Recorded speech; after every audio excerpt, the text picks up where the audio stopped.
La variable aleatoria normal. En esta sección vamos a hablar sobre la variable aleatoria normal. Es una distribución muy importante y vamos a distribuirlo en este conjunto de secciones. Empezaremos contando los aspectos más generales de esta distribución. Esta variable se denomina normal o de Gauss o variable gaussiana y es una variable aleatoria continua. Aquí tenemos dibujado un ejemplo de la distribución gaussiana. Es una distribución simétrica y es muy importante principalmente por dos razones. Primera, porque sirve para describir fenómenos reales con mucha frecuencia. Es muy frecuente que cuando tomamos datos encontremos histogramas unimodales simétricos con forma de campana. Además, aparece en muchas metodologías estadísticas relacionadas con estadística inferencial, que va a ser lo que vamos a ver en lo que queda de curso. Como resumen, las propiedades más importantes de la distribución gaussiana es que es simétrica con forma de campana, se le denomina también campana de Gauss, su kurtosis es 3, los parámetros de media y varianza son independientes, lo que no ocurre, por ejemplo, con la binomial, la Poisson o la exponencial, y está bastante concentrada alrededor de la media, que también es, como es simétrica, igual a la moda y a la mediana. Si la queremos dibujar, pues nos iríamos al Minitab. En el menú principal seleccionamos métodos gráficos, gráfica. Luego vamos hasta gráfica de distribución de probabilidad y allí elegimos pues, la opción más sencilla y dentro de la ventana de diálogo abrimos aquí la pestaña de distribuciones y seleccionamos la normal. Y nos pide su media y su desviación estándar. Vamos a dibujar la normal de media 0 y desviación estándar igual a 1.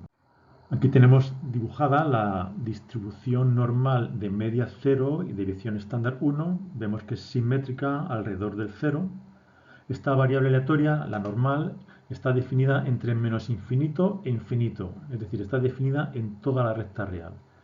Y esta es su función de densidad, 1 partido por la raíz cuadrada de 2 por el número pi, por la varianza, por e elevado, este símbolo exp es e elevado a, el argumento que tenga entre paréntesis, elevado a menos x menos la media al cuadrado dividido por 2 veces la varianza. Con esta forma tenemos una curva que es simétrica y tiene una zona que es convexa, luego llega a un punto de inflexión y pasa a ser cóncava, llega a otro punto de flexión y vuelve a ser convexa y se extiende desde menos infinito hasta infinito, solo que como está muy concentrada alrededor de la media, llega un momento en que la zona de las colas pues son anecdóticas, prácticamente la probabilidad ahí es 0. En la distribución normal, la distancia de la media a este punto de inflexión es la desviación típica o desviación estándar. Así que es una distribución que nos permite visualizar tanto la media, porque es el centro, como la desviación estándar, porque es la distancia a ese punto de inflexión. Esta función que vemos aquí no es integrable, en el sentido de que analíticamente no se puede encontrar una función explícita que sea su integral, no tiene integral indefinida. Las integrales hay que hacerlas, por lo tanto, con métodos numéricos o con aproximaciones numéricas. Otras propiedades que tiene esta distribución es que siempre tiene la misma forma de campana y siempre entre la media y más menos 2 desviaciones estándar está el 95,5% de la probabilidad de la población. Vemos que está muy concentrada alrededor de la media. Y entre la media y más menos 3 desviaciones típicas está el 99,7%, ya prácticamente toda la población. Hay que tener un conjunto de datos muy elevado para que nos salgan números que estén a más distancia de mu más menos 3 desviaciones típicas. Y esta es la ficha de la distribución normal o de Gauss. La variable aleatoria normal es una variable aleatoria continua cuya notación es n mayúscula y entre paréntesis los dos parámetros de los que depende. Los dos parámetros de los que depende la función de densidad. Mu, que es la media, y sigma cuadrado, que es la varianza. Aunque también es muy habitual encontrar la notación mu sigma en lugar de sigma cuadrado. Casi es igual de fácil encontrar una que otra. Nosotros en este curso vamos preferentemente a usar la notación mu sigma cuadrado. Sus medidas características es la media mu y la varianza sigma cuadrado, que son parámetros que se pueden cambiar independientemente. Aquí está dibujada una distribución normal donde se ve que el centro de la distribución es mu y la distancia al punto de inflexión es sigma. A la derecha están dibujadas dos distribuciones normales de media cero, una la azul con desviación estándar igual a 1 y otra la roja con desviación estándar igual a 2. Cuanto mayor sea la desviación estándar, más alejada, más se abre, digamos, la distribución, más lejos están de la media los puntos de inflexión, y como tiene que integrar a 1, pues será más baja. Pero en ambos casos estas dos distribuciones tienen kurtosis 3. Como vemos, todas las propiedades de esta variable aleatoria, todas sus definiciones están en función de sus parámetros mu y sigma cuadrado. Vamos a ver ahora algunos ejemplos. En este ejemplo tenemos unas piezas de longitud L.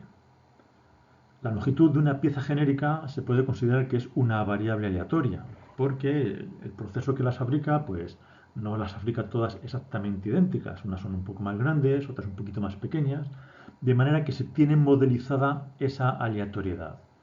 La longitud L en milímetros de las piezas fabricadas en un proceso es una variable aleatoria que se distribuye según una normal de media 32 y desviación estándar 0.3. Aquí la tendríamos dibujada. Se consideran aceptables aquellas piezas cuya medida se encuentra en el intervalo 31.1 y 32.6. Nos piden calcular la probabilidad de que una pieza elegida al azar sea aceptable, o lo que es lo mismo, qué proporción de las piezas que se fabrican son aceptables.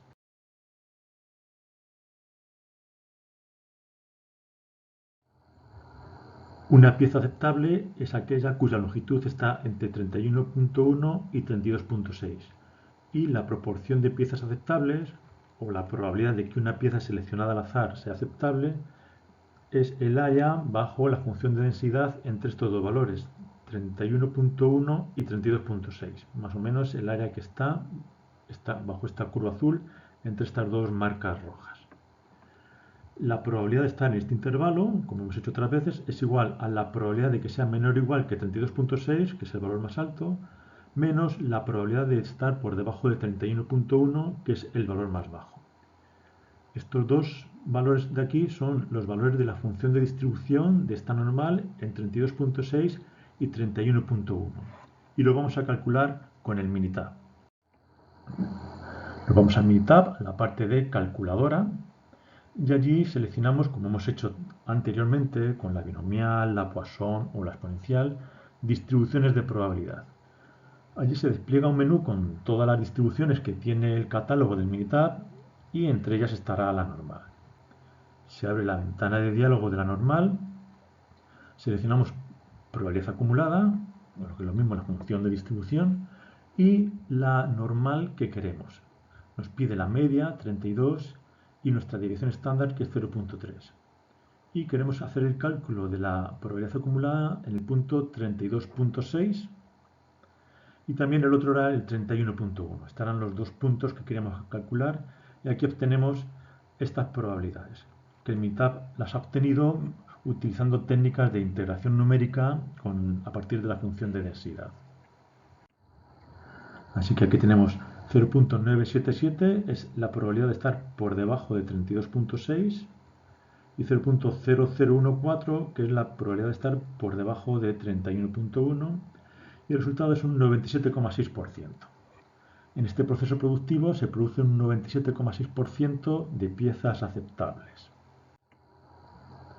Vamos a ver otro ejemplo. Varios test de inteligencia dieron una puntuación que sigue una distribución normal. Es muy común que cuando se toma un test de inteligencia a una población, sus diferentes valores se distribuyan como una normal. También las dimensiones del cuerpo, las longitudes de artículos, como el ejemplo anterior, de procesos que están equilibrados. Hay un montón de situaciones reales que cuando tomamos datos se reproduce la distribución normal. En este caso, los test de inteligencia que se han realizado siguen una distribución normal con media 100 y desviación típica 15. Aquí tenemos esta distribución dibujada. La media es 100 y la distancia al punto de inflexión es 15. Nos piden determinar el porcentaje de población que obtendría un coeficiente entre 95 y 100. O cuál es la probabilidad de que si seleccionamos a una persona al azar de esta población, su coeficiente de inteligencia esté entre 95 y 100. Esta es la probabilidad que hay que calcular, la probabilidad de que X esté dentro de este intervalo. Y ese intervalo es el que está aquí dibujado, es el área bajo la curva de esta función de densidad entre 95 y 100. Como antes, esto lo vamos a descomponer como la probabilidad de que X sea menor que 100 menos la probabilidad de que X sea menor o igual que 95. Y vamos a calcular cada una de estas dos probabilidades.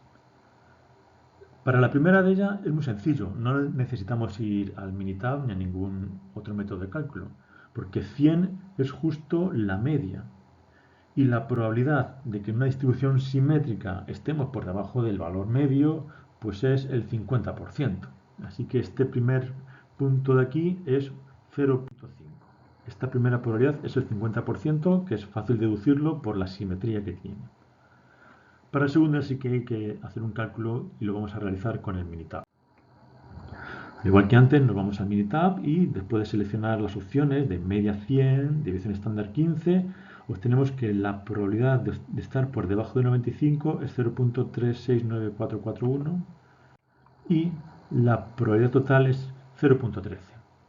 Hay un 13% de probabilidad de que un individuo seleccionado al azar, su coeficiente de inteligencia esté justo en ese rango, o el 13% de la población tiene un coeficiente intelectual entre 95 y 100. Ahora nos preguntan, ¿qué intervalo centrado en 100 contiene el 40% de la población? ¿Qué intervalo? O sea que entre qué valores, como está aquí marcado, entre mu menos c y mu más c, ¿qué valores son estos que hacen que el área bajo la curva sea 0.4? Hay que buscar el valor de c tal que mu más menos c abarque el 40% de la población. Bien, por simetría vemos que si este área que está aquí rayada en azul, sombreada, es el 40%, cada una de estas dos mitades será el 20%. Y si el área que está aquí, por ejemplo a la izquierda, es el 20%, el área que queda en la cola será el 30%. Por lo tanto, mu menos c es el valor que deja a la izquierda el 30%, lo que conocemos como percentil 30. Así que el límite inferior del intervalo que nos piden es el percentil 30.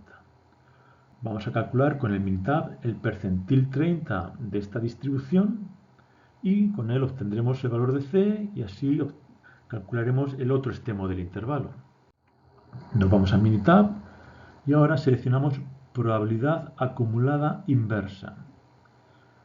Le decimos que la probabilidad acumulada sea el 30% y nos devuelve la inversa, lo que nosotros llamamos el cuantil, de una normal de media 100 y deviación estándar 15. Y aquí nos da el valor, 92.13. La probabilidad de que la normal de media 100 y deviación estándar 15 esté por debajo de 92.13 es el 30%. Así que mu menos c es 92.13.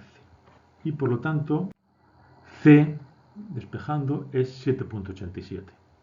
Así que el extremo inferior del intervalo es 92.13, este valor de aquí es 92.13, y 100 más 7.87, que es 107.87, es el otro extremo del intervalo. Así que el 40% de la población está en este intervalo centrado, entre 92.13 y 107.87. Ahora vamos a ver algunas propiedades importantes que tiene la distribución normal. Estas dos propiedades, que en realidad es la misma, son de mucha utilidad tanto en la práctica como en desarrollos teóricos. Y viene a decir lo siguiente: si hacemos una transformación lineal de una normal, el resultado sigue siendo una variable aleatoria normal. Así que si a una variable aleatoria normal le sumamos una cantidad, sigue siendo normal. Le multiplicamos por una cantidad, pues sigue siendo normal. Además, la combinación lineal de variables aleatorias normales da como resultado una nueva variable aleatoria que también es normal. Así que si hacemos esa combinación lineal de variables normales, siempre obtenemos normalidad. La propiedad anterior podría verse como que es un caso particular de esta que acabamos de mencionar cuando solamente combinamos linealmente una variable. Aquí está escrito de forma un poquitín más precisa. Si a x sub 1, una normal de media mu sub 1 y varianza sigma sub 1 cuadrado. Y x sub 2, otra normal de media mu sub 2 y varianza sigma sub 2 al cuadrado. Son dos variables aleatorias normales independientes, aunque la independencia solamente la vamos a necesitar para un detalle que vamos a ver más abajo. Lo que vamos a decir aquí no es necesario que sean independientes, pueden tener cualquier tipo de relación. Así que si tenemos dos variables aleatorias normales y construimos una nueva y que sea ax sub 1 más bx sub 2, es también una distribución normal, sean o no independientes. Entonces, al ser normal, hay que definir sus parámetros, la media de y la varianza de y. Y para eso simplemente vamos a aplicar las propiedades que tienen las medias y las varianzas. Sabemos que por las propiedades de la esperanza de la combinación lineal será la combinación lineal de las esperanzas. Y por lo tanto, la esperanza de y es a mu sub 1 más b mu sub 2. Este resultado es simplemente aplicando la propiedad de la esperanza, no es algo que esté asociado a la normalidad. Y su varianza, la varianza de y aquí es donde sí que utilizamos que sean independientes, la varianza de y será la varianza de esta combinación lineal y será a cuadrado, sigma sub 1 cuadrado, más b cuadrado, sigma sub 2 cuadrado. Si fuesen dependientes, no sabríamos calcular esta nueva varianza, porque dependería de otros términos que no hemos visto aquí. Así que siempre que hacemos combinación lineal de variables aleatorias normales, obtenemos una nueva variable aleatoria que será normal. Si además son independientes, podemos calcular su media y su varianza. Vamos a aplicarlo en un ejemplo. Aquí tenemos una pieza que consiste en el ensamblaje de tres piezas, la 1, la 2 y la 3. La longitud de la primera pieza es aleatoria, en el sentido de que la máquina que las fabrica, pues no siempre las fabrica igual, a veces las fabrica un poco más grandes, a veces un poco más pequeño, de manera que la pieza genérica se puede modelizar como que es una longitud aleatoria. Entonces la primera longitud sigue una distribución normal de media 10 y varianza 0.5 al cuadrado. Lo mismo con la segunda pieza, su longitud se puede modelizar como una variable aleatoria normal de media 12 y desviación estándar 0.8. Y la tercera pieza, su distribución sigue una normal de media 9 y desviación estándar 0.3. Y las ensamblamos. Como las tres longitudes son aleatorias, la pieza final pues tendrá una longitud que una vez será más grande, otra vez es más pequeña y se puede modelizar según el resultado que hemos visto ahora como una normal. La longitud total será la suma de estas tres longitudes. Como cada una de ellas es una normal, tenemos una combinación lineal de normales. Y por lo tanto, combinación lineal de variables normales me va a dar una distribución normal. Para terminar de definir esta longitud total, tengo que encontrar cuál es la media y cuál es la varianza. Y para eso voy a utilizar lo que ya conocemos sobre el cálculo de medias y varianzas de combinaciones lineales de variables, que es aplicable tanto si las variables son normales como si son de cualquier otra distribución. Por una parte tenemos que la esperanza de la variable aleatoria L sub t será la esperanza de la suma, que será la suma de las esperanzas, y será 12 más 10 más 9 igual a 31. La longitud total es una variable aleatoria normal de media 31. Para la varianza tenemos que la varianza de la longitud total es la varianza de estas tres longitudes. Como son independientes, gracias a que son independientes, la varianza de esta suma será la suma de las varianzas. Si no fuesen independientes, si hubiese algún tipo de relación entre ellas, esto no se cumpliría. En nuestro caso, que sí que se cumple, tenemos que la varianza de L1 es 0.5 al cuadrado, de L2 0.8 al cuadrado, de L3 0.3 al cuadrado, así que la varianza de LT es 0.98 y su dirección estándar 0.9899. Ya tenemos totalmente definida esta variable aleatoria y ya podemos calcular cualquier probabilidad. Concretamente, queremos calcular la probabilidad de que la longitud total sea mayor que 32. Nos vamos al Minitab y seleccionamos la normal de una distribución de media 31 y de desviación estándar 0.9899 y calculamos la probabilidad acumulada hasta el valor 32 y nos dice el Minitab que es 0.8438.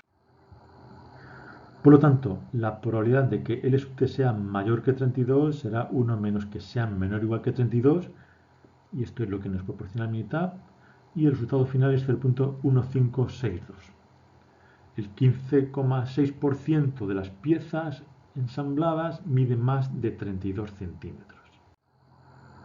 Vamos ahora a hablar sobre la normal estándar, también denotada con la letra Z o también normal 0,1.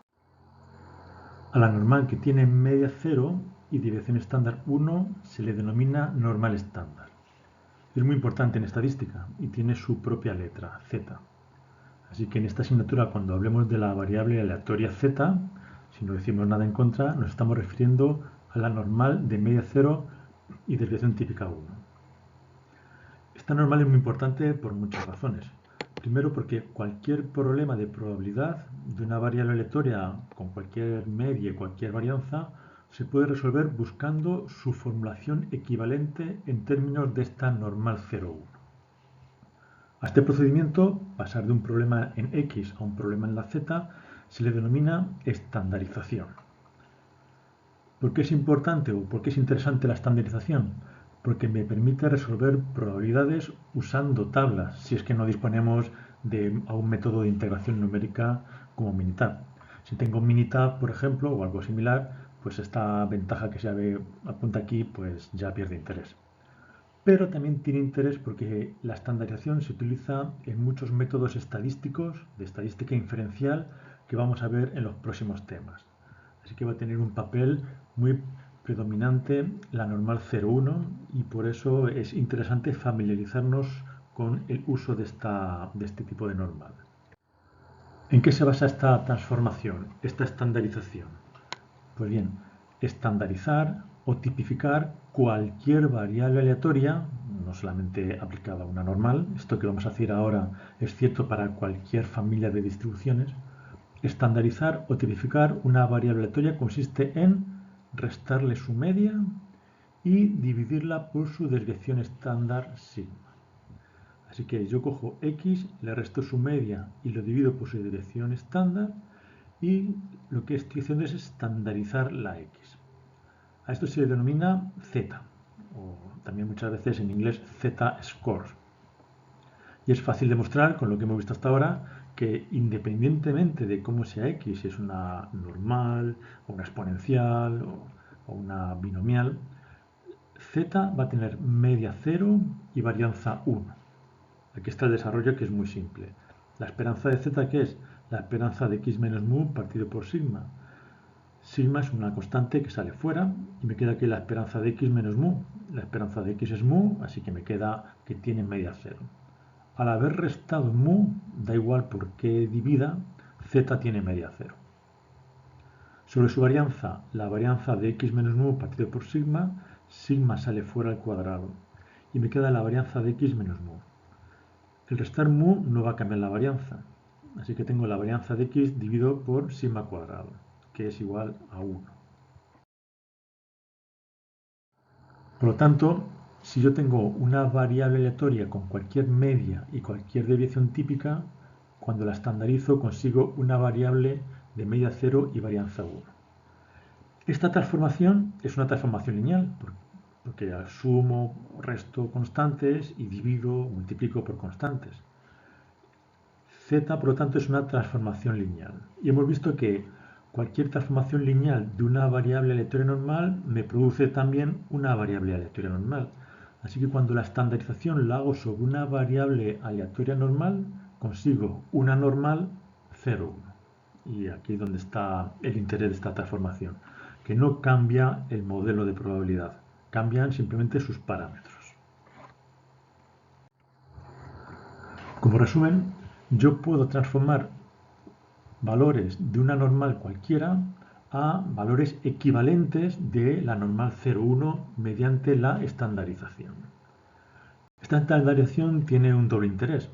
Por una parte me permite calcular probabilidades usando las tablas de la normal 0,1, las tablas de la z, que está expresado en la sección 4.5. Si bien, como les he dicho antes, si uno usa un software como Minitab, pues esta ventaja pues desaparece, no tiene interés. Y también tiene mucho interés porque esta estandarización forma parte de los fundamentos matemáticos que se van a utilizar en estadística inferencial en los próximos temas. Como decíamos, si tenemos una herramienta como Minitab, calcular las probabilidades de X transformándola previamente en Z, pues sería un camino innecesario, porque ya lo resolvemos en X. No obstante, en las próximas diapositivas vamos a ver un ejemplo de cálculo de probabilidades transformando la X en Z para entender mejor cómo funciona y familiarizarnos en esta metodología que la vamos a ver en mayor o menor grado hasta que acabe el curso. Bien, vamos a ver cómo se calculan probabilidades utilizando la normal estándar. Como habíamos dicho, mediante la estandarización podemos calcular probabilidades y también percentiles, que sería lo inverso, de cualquier normal, de cualquier media y cualquier varianza a partir de las tablas de la distribución de la z, de la normal estándar, media 0, varianza 1. Para ello tenemos que transformar la probabilidad que deseamos calcular en términos de x en otras equivalentes en términos de z, y se hace de la siguiente manera. Yo empiezo con mi problema de probabilidad. Yo quiero calcular la probabilidad de que mi variable aleatoria x esté entre a y b. Aquí está dibujado, sería este área sombreada en azul. Quiero calcular esa probabilidad. Entonces, ¿qué es lo que hago? Pues estandarizo la x. X menos mu partido por sigma. Y esta transformación que he hecho aquí en la x, para que siga siendo igual a lo que tiene a la izquierda, pues lo tengo que hacer a ambos lados de las desigualdades.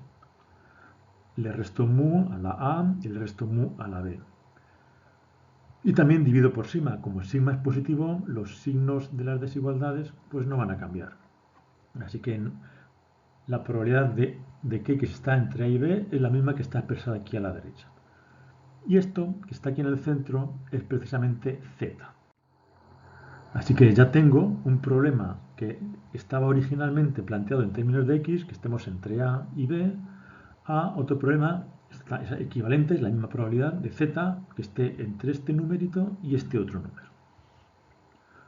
Ahora, como he hecho otras veces, la probabilidad de que cierta variable aleatoria esté en un intervalo, pues es mucho más cómodo manejarlo separando ambos extremos del intervalo, ¿no? La probabilidad de que esté sea menor que b menos mu partido por sigma, pero mayor que a menos mu partido por sigma, es igual a la probabilidad de que z sea menor que b menos mu partido por sigma, menos la probabilidad de que z sea menor que a menos mu partido por sigma.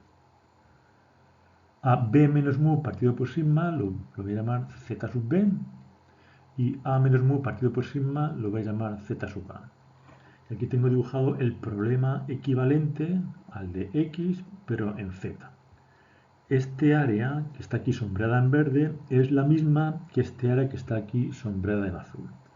Yo puedo o bien resolver el problema de la normal mu sigma cuadrado que esté entre a y b, o el problema de una normal 0,1 que esté entre z sub a y z sub b. Bueno, aquí z y zb aparecen de forma muy genérica, pero en un caso concreto serán números específicos. Vamos a verlo con un ejemplo. Vamos a plantear un problema y lo vamos a resolver tanto en términos de x como en términos de su problema equivalente en z, para ver cómo funciona. Se tiene que x es la resistencia a la rotura de una columna de un tipo de concreto. Es decir, x es la máxima presión que va a soportar esa columna de concreto hasta que se rompa. Si le ponemos más presión, se destruye ese concreto. Y es una variable aleatoria porque depende de muchos factores que influyen en la fabricación de ese concreto, la diferente composición que utilicemos en el concreto, pues las diferentes configuraciones en su fabricación, que si temperatura, proporción de agua, etc. Después de un estudio se ha concluido que la resistencia a la rotura de cierta columna de concreto se distribuye como una normal de media 45 y varianza 4.5 al cuadrado. Y quiero calcular la probabilidad de que una columna de concreto de este tipo sea capaz de soportar una carga de 34 MPa. Quiero calcular la probabilidad de que X sea mayor que 34. Y lo voy a resolver tanto en términos de X, muy similar a lo que hemos hecho en diapositivas anteriores, como en términos de una Z que sea equivalente. Voy a resolverlo en términos de la X. Quiero calcular la probabilidad de que aguante presiones de 34 o más. La probabilidad de que X sea mayor o igual que 34, meto los datos en Minitab, elijo probabilidad acumulada de la normal, de media 45 y de estándar 4.5 y la constante de entrada es 34. Y calculo que la probabilidad de que se rompa antes de los 34 es 0.00725. Por tanto, la probabilidad que me piden es 0.9927. Hay un 99% de probabilidades de que aguante ese tipo de presión. Ahora voy a calcularlo con Z. Entonces lo que hago es transformar mi problema en términos de X a un problema en términos de Z. La probabilidad de que X sea mayor o igual que 34, ¿cómo es en términos de Z? Pues estandarizo la X. X menos mu partido por sigma es Z. Y eso mismo lo hago 34. 34 menos mu, que es 45, dividido por sigma, que es 4.5. Y esto lo voy a llamar Z sub A. Y esto de acá es menos 2.4444. Así que la probabilidad de que X sea mayor o igual que 34, cuando X está normal de acá, es la misma que la probabilidad de que la normal estándar sea mayor o igual que menos 2.4444. Cuando se hace esto es porque luego estos números, estas probabilidades, las voy a consultar en unas tablas y solamente hay tablas de la normal 0,1. En este caso, pues voy a calcular esta probabilidad también con el Minitab. Así que entro en Minitab para la distribución normal y selecciono de media 0 y desviación estándar 1 y mi constante para la que quiero calcular la probabilidad acumulada en menos 2.4444. Obtengo el valor y por lo tanto en mi caso veo que el número pues es prácticamente el mismo, ¿no? Al menos con los decimales de precisión que se están manejando, ¿no? La diferencia es por el redondeo en el valor este de Z sub A. Bien, si estás interesado en cálculos de probabilidades con las tablas de la normal 0,1, te aconsejo que consulte la sección 4.5 que están en las diapositivas.